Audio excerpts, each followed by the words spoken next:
تو ایک وقت وہ تھا کہ جہاں ہماری روح تھی، جسم نہیں تھا، وہ عالم ارواح تھی۔ اس کے بعد ہم پیدا ہوئے، اس عالم میں آئے، یہ عالم دنیا ہے، یہ عالم وجود ہے، اس میں ہماری روح بھی ہے اور ہمارا جسم بھی ہے۔ اس کے بعد جب مر جائیں گے تو پھر کیا ہوگا؟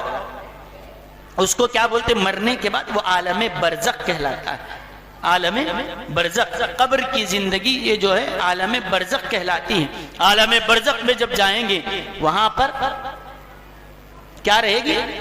جسم رہے گا، روح علیین میں رہے گی، نیک لوگوں کی روح علیین میں رہتی ہے، لیکن وہاں رکھ کر اللہ تعالیٰ اس کا تعلق قبر کے جسم سے ایسا کر دیتا ہے کہ قبر میں رہنے والا زندگی پاتا ہے، وہ نعمت کو بھی محسوس کرتا ہے، تکلیف کو بھی محسوس کرتا ہے، اتنی بھی اس کو طاقت بڑھا دی جاتی ہے۔ حدیث شریف میں آیا ہے کوئی زیارت کرنے کے لیے قبر کو آتا ہے تو اس کے پیر کی آواز سن کر وہ سمجھ جاتا ہے کہ دوست آیا ہے، کہ باپ آیا ہے، کہ بھائی آیا ہے۔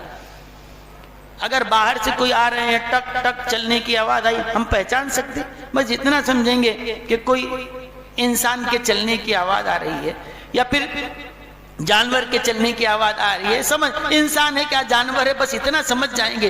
لیکن پیروں کے چلنے کی آواز کو، قدم کی آہٹ کو محسوس کر کے سمجھ جائیں کہ کون آیا ہے، یہ ہم جسم کی طاقت سے تو محسوس نہیں کر سکتے، لیکن قبر میں جانے کے بعد کانوں میں وہ طاقت اللہ عطا کرے گا۔ یہ طاقت اب روح کی ہے، یہ جسم کی نہیں ہے، وہ اتنی پاورفل ہوتی ہے کہ آہٹ سے، قدم کی آہٹ کو سن کر مردہ سمجھ جاتا ہے کہ قبر کے اوپر کون آ کر فاتحہ پڑھ رہا ہے، کون زیارت کے لیے آیا۔ یہ حدیث شریف میں ہے آیا۔ تو غرض کے تو روح کا تعلق اس سے پیدا کر دیا جاتا ہے۔ پھر جب قیامت قائم ہوگی تو اس کے بعد قیامت کے بعد ایک الگ ہی عالم ہے۔ اس کے بعد روح جسم میں ڈالی جائے گی، پھر سے قبر سے زندہ کر کے اٹھائے جائیں گے، پھر روح اور جسم دونوں اکٹھے ہو گئے، پھر روح اور جسم اکٹھے ہو گئے۔ لیکن یہاں ہے تو جسم میں روح ڈالی گئی، لیکن اس عالم میں جانے کے بعد وہاں جسم میں روح نہیں ڈالتے، روح میں جسم ڈالتا، روح کو جسم ملا۔ یہاں پر جسم کو روح ملی، وہاں پر روح کو پھر جسم ملے گا۔ یہ الگ الگ مرحلے ہیں، 3 مرحلے ہیں۔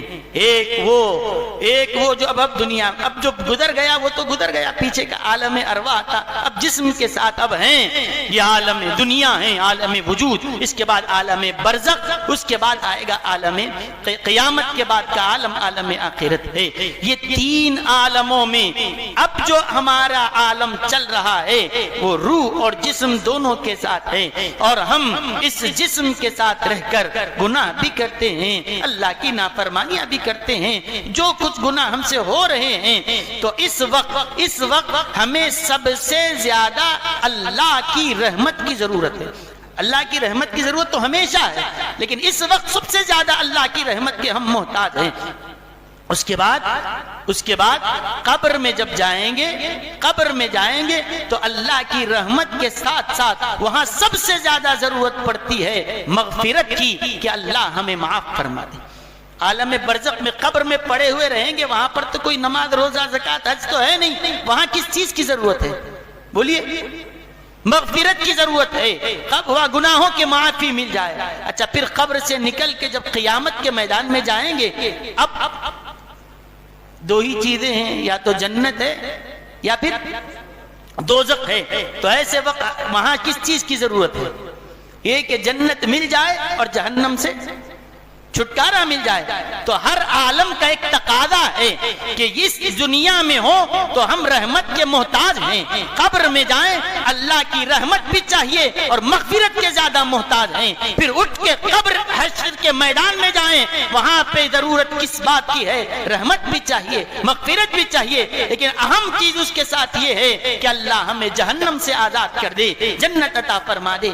ہر عالم کی ایک ضرورت تھی، اللہ تعالیٰ نے حضور صلی اللہ علیہ وسلم کی امت پر یہ انعام فرمایا، مصطفیٰ آپ کی امت کو ہر عالم میں میں رحمت عطا کروں گا، ہر عالم میں جس چیز کی ضرورت ہے دوں گا۔ دنیا کے عالم میں رحمت کے محتاج، قبر کے مرزق کے عالم میں مغفرت چاہیے، اور وہاں جائے تو جہنم سے چھٹکارا چاہیے۔ مصطفیٰ آپ کی امت کو رمضان کا مہینہ ایسے دیتا ہوں کہ پہلا عشرہ رحمت کا رکھتا ہوں، دوسرا عشرہ مغفرت کا رکھتا ہوں، تیسرا عشرہ جہنم سے آزادی کا ہے۔ تو پہلے عشرے میں اللہ کو راضی کر کے دنیا کے اس عالم میں جو تم رحمت کے محتاج ہو اس محتاج اس کو پالو، اور پھر دوسرا عشرہ جو مغفرت کا ہے، یہ سمجھو 10 دن گزر گئے تو یہ دنیا کو گزار کر بھی ہم قبر میں جا کر پڑے رہیں گے، وہاں سب سے زیادہ ضرورت مغفرت اور معافی کی ہے، اور مغفرت حاصل کرنے کے لیے